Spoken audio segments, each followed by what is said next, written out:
राजस्थान में विधानसभा चुनाव से पहले सचिन पायलट के बागी तेवर की चर्चा हो रही है। सचिन पायलट को बागी तेवर विरासत में उनके पिता राजेश पायलट से मिली है। अपने समय में राजेश पायलट ने पार्टी हाईकमान को आईना दिखाने वाली बात कही थी। अब उनके बेटे सचिन पायलट अपनी ही सरकार को आईना दिखा रहे हैं। सचिन पायलट के बागी तेवर पर दिल्ली में मंथन जारी है।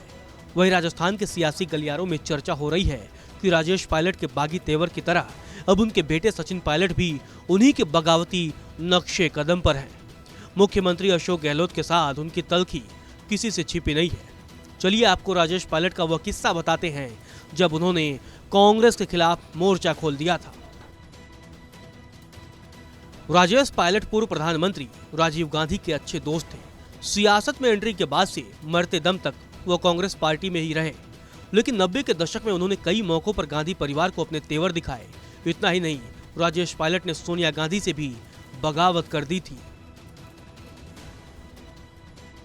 1997 में राजेश पायलट ने गांधी परिवार समर्थित सीताराम केसरी के खिलाफ अध्यक्ष पद का चुनाव लड़ा, लेकिन वे हार गए।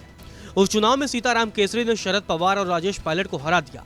इसके बाद 2000 में कांग्रेस अध्यक्ष पद के लिए चुनाव हुआ, जिसमें राजेश पायलट ने सोनिया गांधी के खिलाफ खड़े हुए जितेंद्र प्रसाद का साथ दिया। राजस्थान की सियासत में अशोक गहलोत 5 दशकों से सक्रिय हैं। 1980 में अशोक गहलोत और राजेश पायलट दोनों एक साथ सांसद बने थे, लेकिन राजीव गांधी के करीबी होने के चलते राजेश पायलट ने कभी गहलोत को ज्यादा तवज्जो नहीं दी।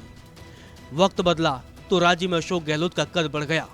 2018 में जब सचिन पायलट को लग रहा था वह राज्य के मुख्यमंत्री बन जाएंगे, तो अशोक गहलोत ने उनसे कुर्सी छीन ली। दरअसल सचिन पायलट को लगता है कि उनके साथ अन्याय हुआ है।